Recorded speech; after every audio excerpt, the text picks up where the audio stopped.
大家好，又翻嚟 Brain D 嘅 channel 啦。咁我哋上一次咧 Chapter 7嘅 Part 1咧就講咗一個 involuntary motor system。咁講咗 involuntary 嘅 motor system，講啲咩 reflexes 啊嗰堆咁嘅嘢咧，就要翻嚟講 voluntary 啦。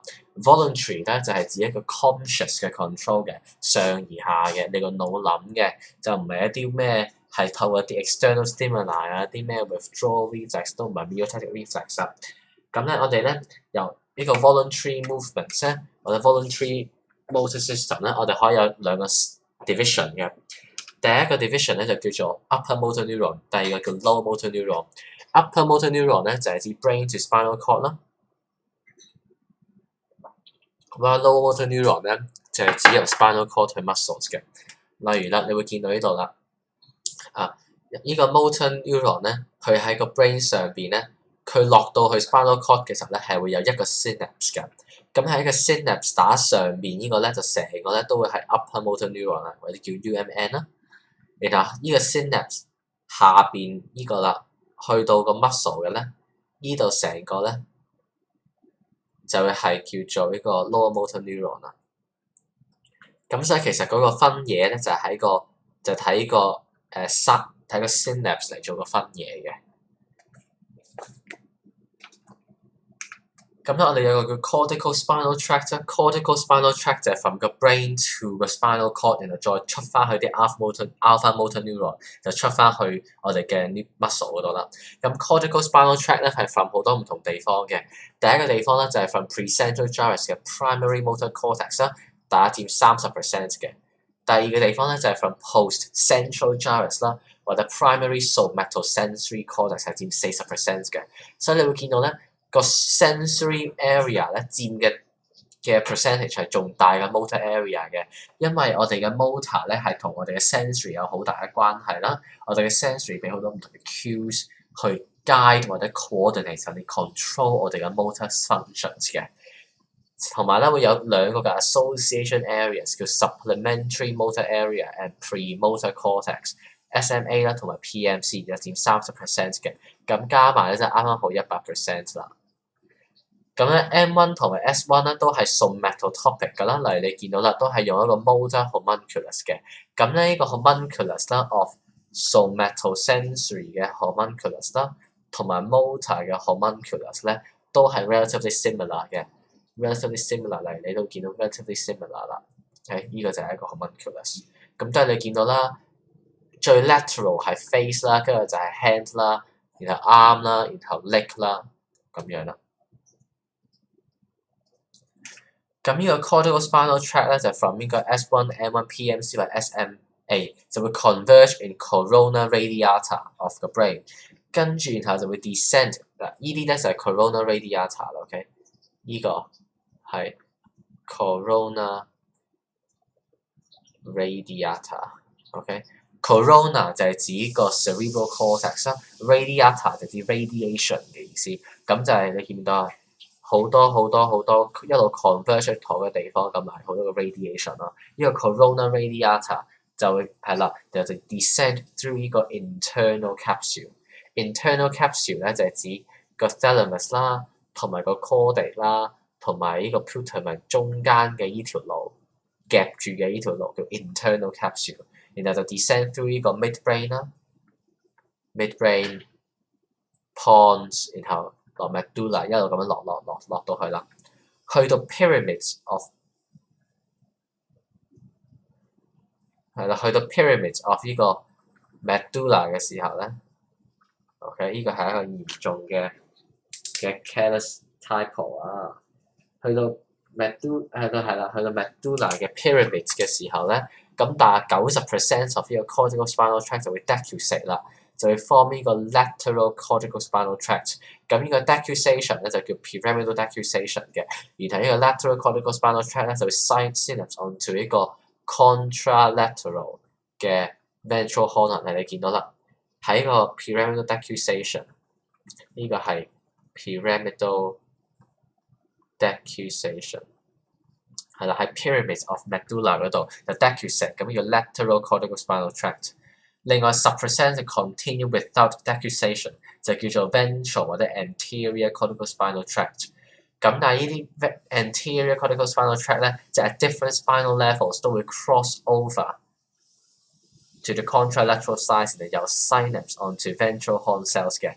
所以簡單嚟講就係咧，我哋嘅 motor function 咧係 contralateral 嘅 ，OK，contralateral motor function。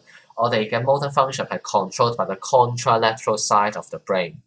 咁你見到咧 anterior cortical spinal， 但最後都會係會 decussate 翻 at different spinal level 嘅。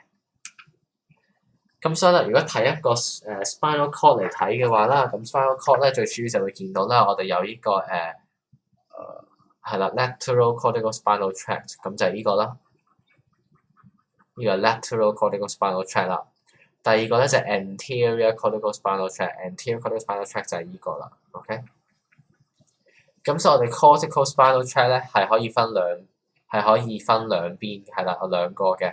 咁所以如果成個 recap 就係啦，呢度咧就會有咩？呢度就係有 DCLM， 然後咧有 posterior spinal cerebellar tract、anterior spinal cerebellar tract， 然後呢度咧就 cranial， 呢度係咩啊？呢個就係 cranial cerebellar tract，OK，cranial cerebellar tract、dorsal spinal cerebellar tract。Ventral spinal cerebellar tract 跟住然後我哋仲有啦，我哋有一個lateral spinal thalamic tract 同埋 anterior spinal thalamic tract 啊，兩個嘅 spinal thalamic tract 都喺度啦，咁樣，然後咧就再會有依個嘅依嚿嘢啦，呢個嘅 lateral cortical spinal 啦，同埋前面呢個嘅 anterior cortical spinal 啦，咁其餘嗰啲咧可以唔使理住嘅，其餘嗰啲可以唔使理啦，因為我哋都會特別教嘅，係啦。咁最主要咧就係呢幾個 tract， 即係我哋最主要識嘅就係呢幾個 tract， 係啦。其他依啲咧都可以 ignore 啦 ，OK，ignore 呢個都 ignore。所以你而家學咗嘅咧就係有呢啲啦 ，OK。呢啲就會伴隨住你成個 brain B 噶啦，一路伴隨住你噶啦，一世都走唔甩噶啦，係啦，一世都走唔甩嘅，啲唔使諗噶啦。咁就係有呢啲咁嘅 tract 啦。咁個 position of 呢啲 tract in 個 spinal cord 咧，就請你留意清楚啦。咁咧，既然有 upper 同 motor neuron 嘅時候咧，如果個 upper motor neuron 或者 lower motor neuron 咧發生一個 lesion 發生 damage 嘅時候咧，個 symptoms 係唔同嘅。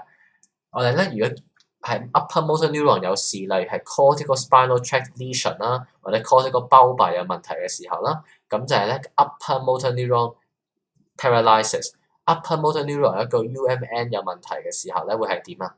首先 loss of voluntary movement， 因為個 brain 再 control 唔到 movement 啊，所以根本係 loss of voluntary movement 嘅。第二有 hypertonia，hypertonia 咧係指緊一個 increased muscle tone 啦。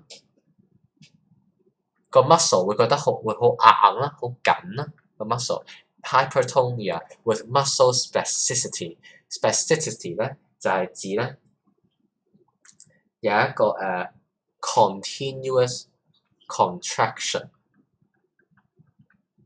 of some muscle groups of 一啲好 specific 嘅 muscle groups， 就係有幾種好特別嘅 muscle groups 咧會不斷咁去 contract 嘅。keep 住 contract， 但係淨係 only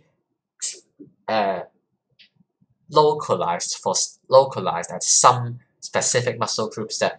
另外咧會有 hyperreflexia， 呢個 hyperreflexia 咧會係講緊啲 deep tendon reflex。咩叫 deep tendon reflex 咧 ？For example， 例如 platter 啦，或者叫 knee jerk reflex 啦，呢個咧就係一個 deep tendon reflex 啦。咁 hyperreflexia 咧基本上就係一個increase reflex、increase response， 一啲 increase reflex。例如啦，我可能隻手指掂一掂你個菠蘿蓋咧，你隻腳已經即刻伸直咗㗎啦 ，OK？ 但平時可能有個錘仔敲啱個位，仲要敲得夠力先可能隻腳會伸直。但 hyperreflexia 嘅 patients 咧，係我隻手可能摸一摸咧，就已經隻腳會伸直㗎啦，係啦。咁同埋有 Babinski sign 啦。Babinski sign 咧就係指一個 abnormal 嘅 plantar reflex， 佢嘅 extensor 或者叫 extensor plantar reflex 係係啦。咁簡單嚟講就係咧一個正常嘅 plantar reflex 咧，假如我攞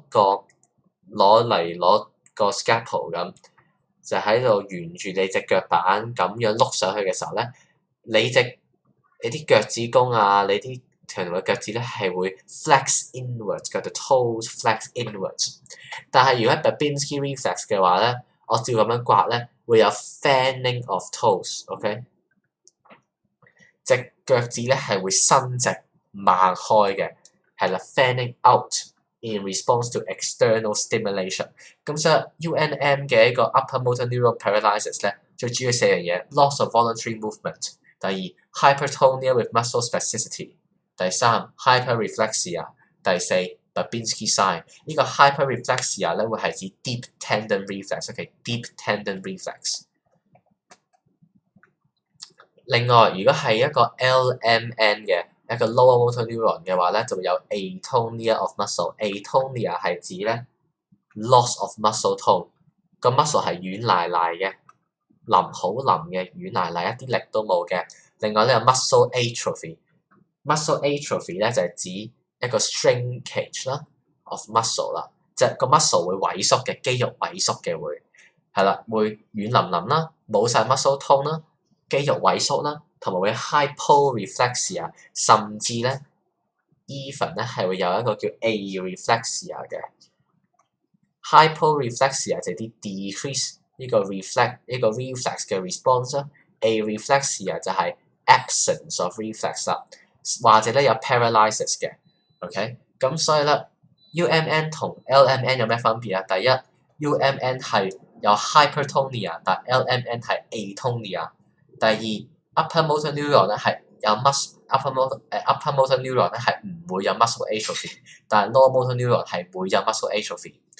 第三 upper motor neuron 咧會有 deep tendon reflex 嘅 hyperreflexia， 但係 lower motor neuron 咧係 hyporeflexia 或者 areflexia， 因為完全個 neuron 去 spinal cord 都死咗啦，個 spinal cord 去嗰個 muscle 嘅 neuron 死咗，所以唔會有 reflex， 唔會喐到啲 muscles。另外有 paralysis 就係因為任何嘅 signal 由個腦或者係 reflex 嘅 signal 都去唔到個 muscles， 所以個 muscle 會完全癱瘓嘅咁嗱。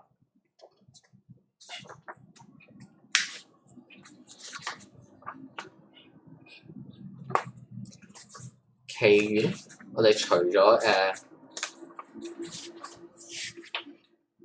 咗依個upper motor neuron 同 lower motor neuron 之外咧嘅一個 lesion 之後咧，我哋亦會再講多一啲嘅。我哋會講一啲就叫做 other motor tracts 啦。other motor tracts 就啱啱你見到 spinal cord 入邊見到我寫 ignore 嗰啲啦。咁呢啲 tracts 咧唔需要知個 spinal cord 個 location， 個 tract 喺個 spinal cord 個 location 喺邊，你唔需要知嘅。但係要知有呢啲嘅 tracts 嘅存在，同埋有呢啲個 function 係啲咩啦。咁第一個咧有 reticulospinal tract， 咁咧就係from 呢個 reticular formation 啦。reticular formation 係 present in medulla 啦 pons 啦，係啦 medulla 同 pons 嘅係啦，甚至去埋到 midbrain 都可能會啦。咁呢個 reticular formation 就係 for attention 嘅 for attention 啦，或者係 attention arousal 咁樣啦。咁我哋呢個 system 咧就叫做 reticular activating system RAS 啦，係啦 reticular activating system。咁就當有 attention 有危險嘅時候咧，個 reticular formation 就會即刻 activate 咗啦。咁呢個 reticular spinal tract 咧可以 increase or decrease muscle tone 嘅。第二咧就係 vestibular spinal tract， 咁就 from vestibular nucleus 啦。咁 vestibular nucleus 當然係一個 nucleus of 咩啊 ？of CM8 啦，一個 vestibular cochlear nerve， 咁就係 for head rotation。and other muscles 嘅 ，OK，and other muscles。咁 cerebrōspinal tract 咧就 facilitate flexor muscles 啦。如果仲記得我教嘅話咧，咩 cerebrōflex 啦，一個咁嘅好特別嘅稱號啦 ，cerebrōflex 啦。咁 cerebrōspinal tract 咧就係 from 呢個 red nucleus 啦 ，OK，from red nucleus 係啦 ，from red nucleus 呢個 midbrain 啦。咁 cerebrōspinal tract 就 facilitate。呢個flexor nucleus 嘅flexor muscles 嘅 movements 啊。咁好啦，然後咧就要講下一啲 motor area 咯喎。咁第一個最重要嘅 motor area 就係 primary motor cortex 啦。primary motor cortex 咧可以 receive 好多唔同 input 嘅。第一我哋唔同嘅afferents 啦，係啦。咁第一個係 cerebellum 嘅，可以 receive from cerebellum 啦 for motor coordination， 或者 receive from globus pallidus 啦 of basal ganglia 嘅。點解 globus pallidus 咧？因為你睇 globus pallidus 啦 ，globus 係咩啊？globus 就好似 global 咁 ，global 就係 everywhere 啦，所以 globus pallidus 咧就係 for sending signals to global area to everywhere。globus pallidus send signal to the globe，OK？globus pallidus send signals to the globe， 所以 globus pallidus 咧就係一個 major output area of basal ganglia 嘅。同埋啦，可以 receive input from primary sensory cortex 啦，或者 S1 啦 somatosensory cortex 啦，係啦。咁佢咧嚟呢啲 somatosensory cortex 咧，佢會 send 一啲咧 proprioceptive 同 tactile input 啦，即係 relate to specific muscle groups 嘅。咁啲 muscle 就係 function better 啦。咁我哋知道一啲 muscle 而家 velocity 係點啊？咁我哋咪可以 better control 同 coordinate 個 muscle contraction。除咗 primary motor cortex 之外啦，我哋亦有呢個SMA 同 PMC 嘅，係啦。咁呢個就係 primary motor cortex 啦，即係呢個係 precentral gyrus 啦。咁 in front of precentral gyrus 咧就會有呢個就會有仲有啲咩啊？我哋有一個 premotor area 啦，然後有 supplementary motor area 啦。你見到啦，呢個咧就係supplementary motor area， 然後下邊咧就係 premotor cortex 啦。咁 SMA 啦 supplementary motor area 係 for coordination of motor movements 嘅。如果 SMA 有問題嘅話，就 lead to apraxia。apraxia 咧係指緊 poor motor planning 啦 ，cannot initiate specific purposeful movements。我哋有兩種 apraxia 嘅，第一種 apraxia 咧就係 cannot initiate movement。cannot initiate movement， 完全係 response 唔到嘅 ，cannot initiate movement。第二種咧就係我可以 initiate movement， 但係 I cannot conceptualize the movement。咩叫 conceptualize 咧？例如個 sequence of 一啲 motion，sequences of motion。例如啦，你啲肌肉究竟係，例如我想將隻杯拎起佢，咁個 sequence 就會係首先我要伸隻手去個杯，然後隻手指要 contract 揸緊個杯個手柄，然後就提高隻手啦。咁但係咧，如果係 apraxia 嘅時候咧，有可能就係我會先提高隻手，然後再捉緊隻手指，咁咪捉唔到隻杯咯，亦提唔起隻杯啦。咁呢個都係 apraxia 嘅一種。另外一種 apraxia 就係你叫我捉住隻杯，我可能捉都捉唔到隻杯嘅。咁呢個都係另一種 apraxia 嘅。所以 apraxia 就係指 poor motor planning 啦 ，cannot initiate specific purposeful movement 啦。咁就係 damage 咗嘅 SMA 嘅。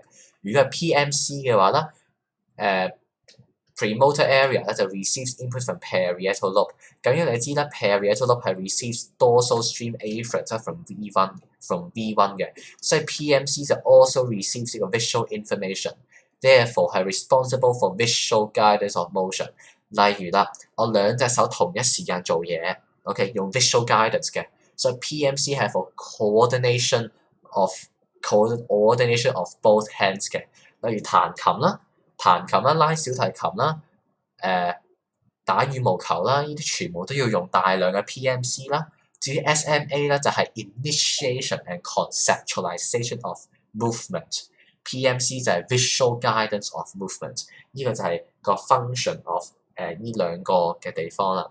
咁假如啦，呢個 parietal lobe 啦，如果係 lesion 嘅話咧，咁會 lead to 咩啊？就會 lead to hemi-neglect。假如啊，呢個 parietal lobe 係有問題，就 lead to hemi-neglect syndrome 啦。咁 hemi-neglect syndrome 咧就係指 ignore， 例如去 ignore motion 啦，或者 ignore 呢個 contralateral side 嘅。點解？因為完全冇咗 visual guidance of 個 contralateral side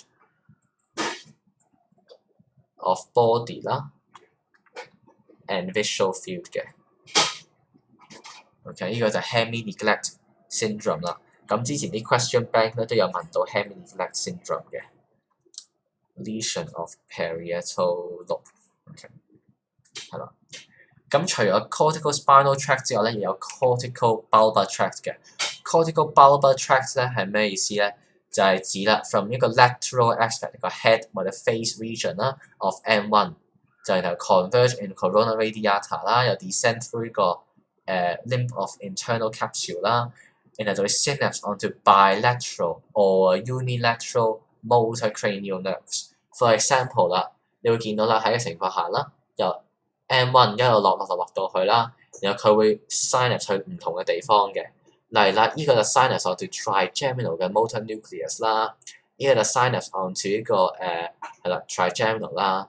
有啲咧就例如去有啲例如去呢個 oculomotor 啦，或者有啲人去呢個trochlea 啦，有啲咧就例如去 facial nucleus 啦 ，facial motor nucleus of of the seventh cranial nerve 啦 ，facial motor nucleus 啦，有啲咧就例如去 nucleus ambiguous 啦 ，for saliva 係啦 ，for 一啲 salivation 啦，或者 motion of 啲 glossopharyngeal muscles 咁啦，有啲又會去例如去啲hypoglossal 嘅 nucleus 啦，咁就去 for tongue motion 啦，有啲就去 accessory nucleus 啦 of 呢個cranial nerve 11啦，咁就 for head rotation 啦，咁所以你見到 cortical bulbar tract 咧係好多嘅 ，for example 啦嚇，有啲咩啊facial nerve 啦 ，facial nerve 啦，glossopharyngeal 啦 ，OK， 然後有啲咩啊？仲有spinal accessory nerve 啦 ，hypoglossal nerve 啦。OK，spinal accessory 係 for 咩？係 for head rotation 啦。hypoglossal 咧係 for tongue movement 啦。然後呢個咧就係 for 個 pharyngeal muscles 啦 ，etc 啦。facial muscle 咧就係 for 一個 facial nerve 就係 for facial muscle 啦。For example 啦，例如 muscle for chewing 啦，有啲咩 masseter's muscle 啦，咁都係innervated by cortical bulbar tract 啦。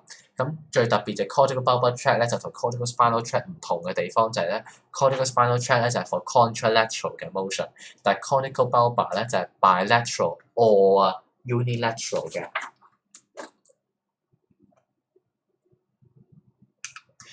除咗我哋呢啲咁嘅地方之外啦，一啲重要嘅地方咧就包括嚟 basal ganglia 啦。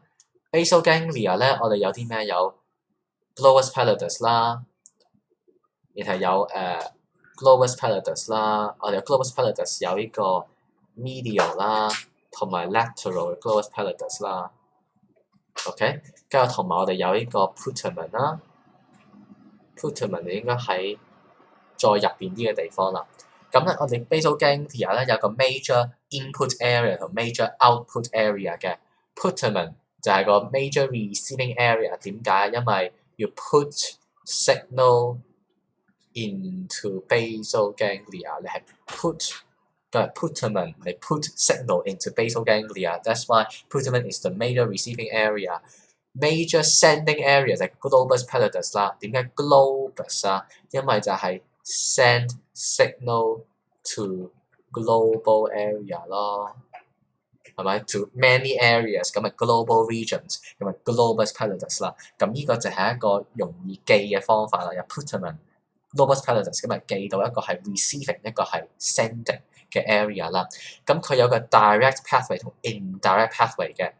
direct pathway 咧就係 activating the direct pathway of basal ganglia 就會 lead to excitation of M1。activate 呢個 indirect pathway 就 leads to inhibition of M1。咁個 result of direct and indirect pathway 係需要知嘅，因為呢個 direct 同 indirect pathway 咧係同我哋後面會講嘅 substantia nigra 啦，同埋呢個 Parkinson's 係有好大嘅關係。係啦，個名即係叫 direct pathway， 同埋個名即係叫 direct 或者 indirect pathway 嘅，係啦，個專用名詞就係叫 direct pathway 或者 indirect pathway。咁呢個 direct pathway 同 indirect pathway 咧，當然係用呢個 dopamine 啦 as neurotransmitters 嘅。另外第二個地方叫 substantia nigra 啦 ，substantia nigra 係 part of basal ganglia， 但係呢個 substantia nigra 咧係 in midbrain 嘅。咁點解叫 substantia nigra 咧 ？substantia nigra 就 mean 係啦 ，mean substance，black substance。你見到一個 normal substantia nigra 咧，你見到啲黑色嘅嘢喺度嘅 ，OK？ 見唔到黑色？呢個就係 substantia nigra 啦。呢個黑色嘅地方就係 substantia nigra。點解佢係黑色咧？因為佢有咩？佢有 melanin 喺入邊啊。佢 contain melanin。neural melanin 咁就 lead to 一個pigmented substantia nigra 啦。substantia nigra 咧係 dopaminergic 㗎啦 ，dopaminergic 嘅。咁佢 active 呢個 substantia nigra is active 嘅時候咧，就會 excite M1。咁 dopamine 咧就所謂 facilitate movement by indirectly exciting M1 嘅。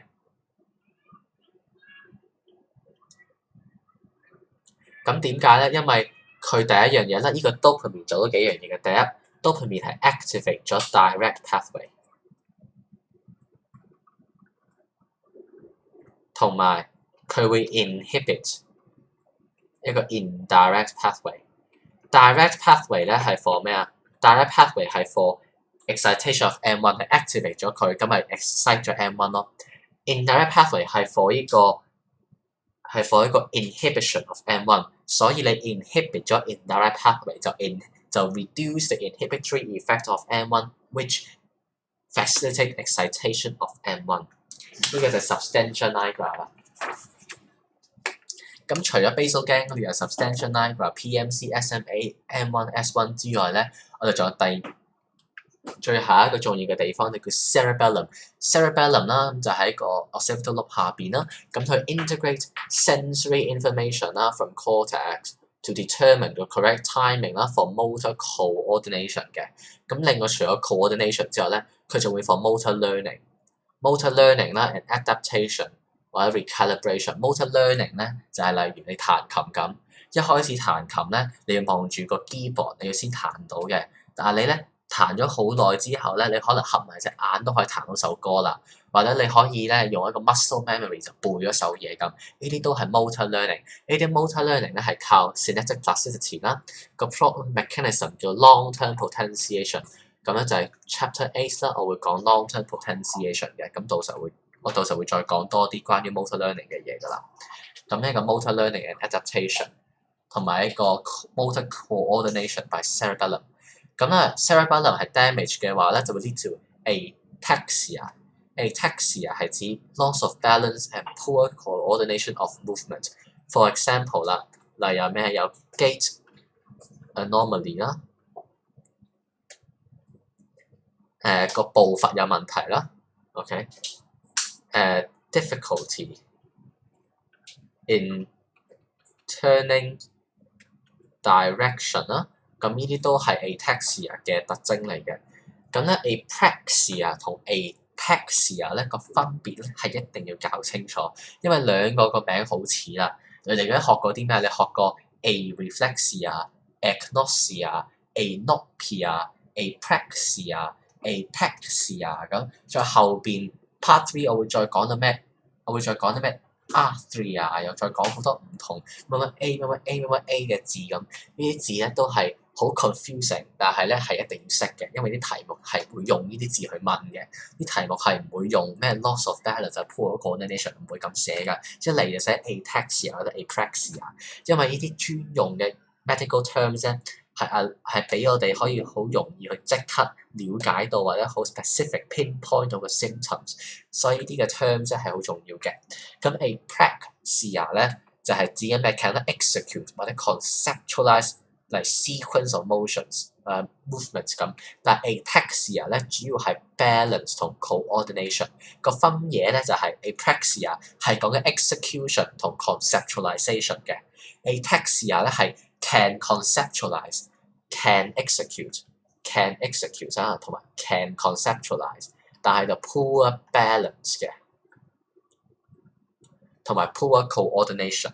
咁所以佢就 apraxia 同 ataxia 嘅 difference 就係喺呢度啦。咁所以個 part two 咧基本上就講完㗎啦。我哋就 summarize 咗有咩 cerebellum 啦、substantia nigra 啦、basal ganglia 啦、SMA、PMC 啦、M1 啦同 S1 啦，都係 for 呢個motor 嘅 function 嘅。咁而由上而下嘅 motor tract 就包括有呢個cortical spinal tract 啦，同埋 cortical bulbar tract 嘅。咁 cortical spinal tract 同 cortical bulbar tract 之外咧，有一啲 vestibular spinal tract 啦、reticular spinal tract 啦，同埋嘅rubral spinal tract 嘅。咁除咗呢啲之外咧，我哋又講咗啦，我哋 upper 同 lower motor neuron 咧有唔同嘅啦。upper motor neuron 咧就會 lead to loss of voluntary movement、hypertonia with 呢個 spasticity、hyperreflexia of 呢個 deep tendon reflex and Babinski sign。while LMN 嘅 paralysis 咧就 lead to atonia 啦、muscle atrophy 啦、hyporeflexia or aporeflexia 啦，or even paralysis of muscles 嘅。咁所以咧，呢個分野咧都係一定要搞清楚嘅。所以其實 part two 最重要嘅地方就係第一，知清楚咩 PMC、SMA、cerebellum 佢哋嘅用處喺邊。第二，一定要認清楚 cortical spinal 同 cortical bulbar tract。第三 ，UMN 同 LMN 嘅 paralysis 要分清楚。第四 apraxia 同埋 ataxia 要分清楚，就係呢幾樣嘢啫。OK， 呢個就 part two 嘅重點啦。